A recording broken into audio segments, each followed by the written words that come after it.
देखिए हमारी next video क्या है। इसमें देखिए किस प्रकार के क्वेश्चंस थे। कुछ क्वेश्चंस रह गए थे तो हम इसीलिए इस चैप्टर की सेकंड वीडियो लेकर आए हैं। इसमें ये दिया गया है 4 की घात 11 है गुणा 7 की जो पावर है हमारे पास 5 और ये है इस प्रकार से क्या है हमारे पास ये प्रॉब्लम है।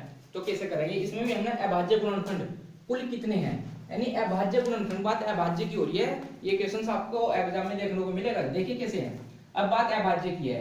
अब इसमें दो संख्या का अभाज्य है, जैसे 11 है 7 है। हमने उनकी घात से मतलब नहीं है, हमने पहले उनके जो बेस है उनका, ठीक है, उनके बेस जो संख्या ये नीचे दी गई है, जिसकी जो ये 4 की घात 11 है यानी कि जो 4 है ये 7 है 11, इससे मतलब है। और इसमें ही हमने अभाज्य के गुणनखंड करने हैं। अभी इसकी 4 की घात 11 का मतलब क्या होता है वैसे, यदि आपको पता है तो कमेंट में बताइए मुझे कि 4 की घात 11 का क्या मतलब होता है। 4 की घात 11 का मतलब क्या है, ये जो 4 संख्या है हमारे पास, जो 4 है ये कितनी बार है, 11 बार है। यदि आप 11 बार लिखे, कोई संख्या ऐसे लिखी गई है 3 गुणा 3 गुणा 3, कई बार लिख लें, इसको हम शॉर्ट में 3 की पावर 4 लिख सकते हैं एक अंक में, ठीक है। ये थोड़ा शॉर्ट फॉर्म होती है इसकी, यानी कि वैसे तो और जो 4 को 11 बार लिखते तो काफी बड़ा हो जाता है, बोर्ड पर भी नहीं आया था और जो बुक में दिया गया था बुक में भी नहीं आया था, ठीक है। कई लाइन इसकी भर जाती बुक में भी, तो इस प्रकार से इसको हम एक शॉर्ट फॉर्म में लिख सकते हैं, ठीक है। जैसे 7 है, 7 की पावर 5 है, यानी 7 कितनी बार है, 5 बार है। 11 कितनी बार है, 3 बार है, ठीक है। आप इससे मैं मानता हूं कि आप ये बात समझ गए होंगे। अब देखिए 4 की पावर 11, अब 4 किसी संख्या है, 4 अभाज्य तो है नहीं, ठीक है। अब बात हो रही किसकी, अभाज्य। हमने बात आंसर किसका देना है, अभाज्य गुणनखंड का, यानी कि अभाज्य गुणनखंड की तो बतानी है हमने। तो अभाज्य गुणनखंड जब बताएंगे तो ये जो 4 है इसको 4 को 2 गुना 2 लिख लेंगे, और ऊपर जो घात है 11 यहाँ पे ये बिल्कुल सेम रहेगा, यानी 2 गुना 2, वैसे 2 दूनी 4 है और ऊपर 11 भी जो है हमारी, यानी कि जो अभाज्य बनाना था वो काम भी हो चुका है और इसमें कोई फर्क नहीं पड़ा है, ठीक है। आगे क्या है हमारे पास, ये है, इसको सेम लिख दें क्योंकि ये क्या है, अभाज्य संख्याएं हैं। अभाज्य संख्या का आपको ज्ञान होना जरूरी है। यदि आपको अभाज्य संख्या के बारे में नहीं पता है तो आप इनको नहीं कर सकते हैं, ठीक है। अब इसको क्या कर सकते हैं, ये 2 गुना 2 की घात 11 है। अब इसको 2 की घात 11 गुना 2 की घात 11 आप ऐसे लिख सकते हैं। उसके बाद 7 की घात 5 है और 11 की घात कितना है हमारे पास, ये 3 है, ठीक है। इस प्रकार से हमने इस संख्याओं को लिख लिया है। अब बात हुई किसकी, अभाज्य गुणनखंड की। अब इन जो सारी संख्याएं हैं अभाज्य हो चुकी है। अब इनको क्या करेंगे, जो ये संख्या है कितनी बार है इनको क्या करते हैं हम, जोड़ करेंगे। अब 11 11 कितना होगा, यानी 11 प्लस की 11 प्लस की 5 प्लस की 3, अब 11 11 तो हो गए 22 और 5 और 3 8, यानी कि कितना आंसर है इसका, 30, ठीक है। 30 इसमें आंसर है इसका। तो आप यदि इस तरह का कोई क्वेश्चन आता है आप इसको कर सकते हैं। नेक्स्ट हमारे पास क्या है, कई सारी प्रॉब्लम बता देता हूं मैं जो अच्छी हैं, जो एग्जाम में आने लायक हैं और जिनको सहायता से आप कर सकते हैं। ये दिया गया है एक 30 के सभी गुणनखंड कितने होंगे। अब 30 के गुणनखंड कितने होंगे ये बताना है, ठीक है। संख्या दे रखी है, ऑप्शन, पहला ऑप्शन हमारे पास 8 है, दूसरा ऑप्शन हमारे पास ये 9 है, ये जो ऑप्शन है हमारे पास ये दिया गया है 10 है, और जो फोर्थ ऑप्शन है हमारे पास ये 11 है, ठीक है। कर सकते हैं आप, यदि आपको पता है तो मेरे से पहले वीडियो को पॉज कर इसको करने की कोशिश करें। तो देखते हैं कैसे करेंगे। अब ये है 30 के सभी गुणनखंड हमने बतानी है, तो किस प्रकार से करेंगे। तो 30 कौन, ये जो 30 संख्या दी हमें किससे किससे संख्या से भाग हो सकती है, यानी कि 1 से हो सकती है। अब बात गुणनखंड की हो रही है, अब बात अभाज्य गुणनखंड की नहीं हो रही। अभाज्य गुणनखंड होता तो 1 नहीं आएगा, अब गुणनखंड है तो 1 आएगा, ठीक है। ये पॉइंट है इसमें। अब 1 हो जाएगा, उसके बाद 30 जो है 2 से भी डिवाइड होता है, ठीक है। 2 से डिवाइड हो रहा है, 2 से भाग करके देखिए पूरा पूरा कर देगा। फिर जो 30 है 3 से भी भाग हो रहा है। फिर जो 30 है किससे हो रहा है, 5 से, 5 के टेबल में भी आता है।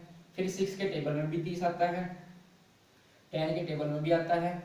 और ये कितना हो जाएगा, अब ये तो हो गए, आगे एक 15 आ जाएगा। 15 के बाद सीधा बस ये संख्या आएगी 30। तो कितना हुआ, 1 है 2 3 4 5 6 7 8, 8 कहाँ पे है ये, तो इसका आंसर कितना होगा हमारे पास भी, ये 8 संख्याएं ऐसी हैं जो 30 के गुणनखंड है। उसमें पूछा था कि 30 के सभी गुणनखंड कितने होंगे, ठीक है, 30 के सभी गुणनखंड कितने होंगे, तो 30 के सभी गुणनखंड एक मिलाकर हमने लिख दिए हैं, यानी सम इसमें अभाज्य भी, अभाज्य संख्याओं का कोई जिक्र नहीं हुआ था। अगर अभाज्य संख्याओं का जिक्र होता तो जिसमें इसमें जो अभाज्य संख्याएं हैं केवल में इसका आंसर होती, और जो अदर संख्याएं हैं इसमें से हट जाती है, ठीक है। आप इस प्रकार से इन संख्याओं के आंसर निकाल सकते हैं। आपको वहां पर एक या दो क्वेश्चंस यहाँ से जरूर मिलेगा। नेक्स्ट है हमारे पास, एक तो यही है 6 के प्रथम 5 गुणजों का योग हमने करा दिया है। दूसरा हमें 6 दिया गया है, इसमें ये है 30 के गुणांक क्या है, यानी 30 के गुणांक यही है 1 2 3 5, बिल्कुल सेम हो जाएगा। इसका 6 का जो आंसर है हमारे पास 4 में क्या है, 1 है 2 3 5 6 10 15। अब क्या आता है, 30 के सभी गुणनखंड कितने होंगे, या तो इस प्रकार से आ सकता है, या फिर दूसरा ऑप्शन मैंने अभी बुक में ध्यान दिया है कि 30 के गुणांक है। एक और प्रॉब्लम बन गई, 30 के गुणांक है, गुणांक तो कौन कौन से हैं इसके गुणांक, यानी गुणनखंड कौन कौन से हैं, ये बिल्कुल जो निकालेंगे ये तो है, यानी कि दोनों प्रॉब्लम, दो क्वेश्चन से दोनों का आंसर बिल्कुल सेम है, बस ऑप्शन वहां अलग अलग हो सकते हैं। इसका ऑप्शन इस तरह से आ रहे हैं वहां पे, और इसका ऑप्शन इस तरह से आ रहे हैं, ठीक है। आप इनको करने की कोशिश करें। एक दिया गया है 75 के अभाज्य गुणनखंड, ये दिया गया है इसमें 75 के अभाज्य गुणनखंड हैं, यानी 75 के अभाज्य गुणनखंड बताने हैं अभी, और 75 के अभाज्य, यानी 75 कौन कौन सी संख्या से कर सकती है जो अभाज्य हो। पहले नंबर पर तो 3 ही है, उसके बाद ऑप्शन दिए गए हैं। वैसे यदि आपको, चलो मैं थोड़ा और ऑप्शन की सहायता से कैसे करेंगे वो बता देता हूँ। ये 2 गुणा 3 गुणा 4, दूसरा ऑप्शन हमारे पास दिया गया है 3 गुणा 4 गुणा 6, तीसरा ऑप्शन है हमारे पास 3 गुणा 5 गुणा 5, और जो फोर्थ दिया गया है वही ये दिया गया 2 3 4 होगा, 3 4 6 होगा, 3 5 5 होगा, 4 3 4 होगा, यानी 4 3 4 होगा। अब ये बात आपको समझनी है, इसमें इसे कहा है अभाज्य गुणनखंड। ये 4 ऑप्शन दिए गए, बात कही है 75 के अभाज्य गुणनखंड। आपको गुणनखंड निकालने की जरूरत भी नहीं पड़ेगी ऑप्शन से। देखिए अब अभाज्य पूछा, अब 4 कैसी संख्या है, अभाज्य तो नहीं है, तो इसका मतलब पहला आंसर है नहीं। 6 कैसी संख्या है, अभाज्य तो नहीं है, तो ये नहीं है, यानी सभी संख्याएं अभाज्य होनी चाहिए। उसके बाद ये 4 कैसी है, अभाज्य नहीं है, तो बचा क्या, बस ये निकालने की जरूरत ही नहीं थी, गुणनखंड निकालने की जरूरत ही नहीं थी। आपको केवल अभाज्य की संख्याओं के बारे में यदि जानकारी है तो आप ऑप्शन को जो है रिमूव करके आप आंसर निकाल सकते हैं। देखिए 4 6 मैंने हटा दिया, क्योंकि कैसी संख्या है, अभाज्य तो नहीं है, और बात किसी हो रही अभाज्य की हो रही, तो ये तो हट गया। उसके बाद ये 4 वाला ये भी हट गया, तो बचा गया 3 5 5। यही आंसर निकालने की जरूरत नहीं, कॉपी में कुछ करने का कोई तात्पर्य है ही नहीं, तो आप ऑप्शन की सहायता से ऐसे कर सकते हैं, ठीक है। मैंने ये क्वेश्चन खासकर इसीलिए लिए हैं अलग से, जिससे आपको पता लगे कि इस तरह से हम सभी की इनकी जो भी प्रॉब्लम होगी हम कर सकते हैं। तो इस प्रकार से हमने जो भी इसमें अच्छे अच्छे क्वेश्चंस हमने समझे, मैं आपको करा दिए, इम्पोर्टेंट थे सभी जो अभी तक कराए हैं। दूसरी बात जो हमने फर्स्ट वीडियो अभी इसकी कराई है, वे सभी इसके जो बेसिक नॉलेज थी, यानी गुणनखंड क्या होते हैं, गुणज क्या होते हैं, उपनिष्ठ गुणनखंड क्या होते हैं, ये सभी हमने आपको करा दिए। दूसरा, यदि कभी भी आपके एग्जाम में आता है अभाज्य संख्याओं का मैस है, अभाज्य संख्याओं का मैस आता है, तो आप अभाज्य संख्याओं का मैस हमेशा 1 लिखेंगे। यदि आपको प्रॉब्लम मिलती है एग्जाम में कि अभाज्य संख्याओं का उभयनिष्ठ गुणनखंड क्या होगा, तो उस समय में भी आप 1 लिखेंगे, ठीक है, 1 इसका आंसर होगा। कोई भी अभाज्य संख्या होगी, अभाज्य संख्या के 2 गुणनखंड होते हैं, एक तो 1 होता है और दूसरा वो स्वयं अपने आप संख्या होती है। जैसे कि कोई 11 है, मैंने 7 भी लिया था, वैसे 11 बता दूंगा आपको। 11 11 के जो गुणनखंड होंगे वो 1 है और 11 है, और 11 संख्या कैसी है? अभाज्य है। वैसे तो विषम है भाई, वैसे तो विषम है, लेकिन इसकी गिनती अभाज्य में भी होगी। आपको सम क्या होती है? सम में संख्या होती है जो 2 से भाग हो सकती है, यानी कि जो 2 के पहाड़े में आती है, 2 के टेबल में आती है, ठीक है। विषम में संख्या होती है जो 2 से डिवाइड नहीं हो सकती, ठीक है। अब बात आती है जीरो की। जीरो एक वो ऑप्शन पे निर्भर करता है। वैसे तो सम संख्या होती है जीरो, अगर किसी विषम संख्या के पीछे भी हम जीरो लगा देते तो उसको भी सम बना देती है, लेकिन अगर ऑप्शन में एक ऑप्शन ये आ रहा है कि जीरो न तो सम है और न विषम, फिर उस कंडीशन में जो जीरो होगी वो यही ऑप्शन होगा, यानी कि न तो सम और न विषम, ठीक है। जीरो वैसे सम संख्या में गिनी जाती है, ठीक है। तो आप सम विषम हो गया, और अभाज्य, अभाज्य संख्या वैसे तो मैंने करा दी है, बता दी है इससे पहले वीडियो में, लेकिन अभी मैं रिपीट करा रहा हूँ। अभाज्य संख्याएं में संख्या होते हैं जिनका अपना गुणनखंड होता है, यानी अपनी संख्या से कटती है या फिर 1 से कटती है। अभाज्य संख्याएं, सबसे छोटी अभाज्य संख्या 2 होती है, और सबसे छोटी सम अभाज्य संख्या भी 2 होती है।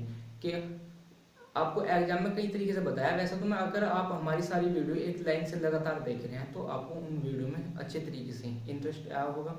और दूसरा, उनमें छोटी छोटी चीज़ें हमने जो बताई थी, छोटे छोटे पॉइंट थे, वे सभी हमने क्लियर कराते गए थे। हमने उसमें कराया था कि अभाज्य संख्या के बारे में काफ़ी ज़्यादा जानकारी दी थी हमने, किस तरह से एग्जाम में आ सकते हैं। वहाँ पर आ सकता है जैसे दो कोई संख्या है, ये 2 अभाज्य भी हैं और सम भी है।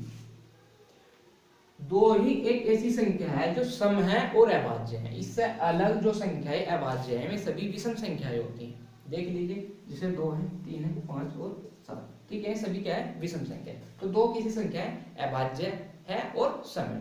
कई बार एग्जाम में ऐसे पूछ ले जाता है, ऑप्शन दे दिया वहां पे, पहला ऑप्शन दे दिया 4, दूसरा दे दिया 2, फिर दे दिया 6 और ये दे दिया 8।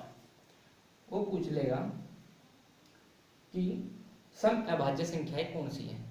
अब सम अभाज्य संख्या, यानी कि उन्होंने पूछा सम, बात कर दी सम अभाज्य संख्या कौन सी है। अब जब नाम जुड़ा सम, तो हमने सोचा क्या, पूरा ऑप्शन भी नहीं पढ़ते कई बार कि नाम सुना हमने क्या है सम का, तो देखा क्या 4 पहले ऑप्शन पे 4 ठोक दिया हमने, क्योंकि 4 सम संख्या है। ये तो मान लेंगे 4 सम संख्या है, क्योंकि आपने हम देख ही नहीं पाते। एक बार तो आप जब एग्जाम में जा रहे हैं तो क्वेश्चंस को पूरा पढ़ कर देखें, उसके सभी ऑप्शन देखें और पूरी लाइन को जो भी पूछा है हमने सही तरीके से उसको देखें। सबसे ज्यादा गलती कहाँ होती है? ऑप्शनों में, क्योंकि सारी संख्याएं क्या है? सम है। यदि आपको अभाज्य की जानकारी नहीं है तो सारी संख्या कितनी है? सम है। तो आप इनमें से क्या करो, पहले ही इसका आंसर लगाया होगा, क्योंकि आप आगे तक जाने की नहीं, आप बड़े आलकसी हो, आलकस इतना भरा हुआ है कि पूरा पढ़ने की कोशिश नहीं करने के, क्या करेंगे, पहले ही ऑप्शन देखा और पहले ही हमने क्या कर दिया, आपने आंसर लगा दिया। ऐसा नहीं करना।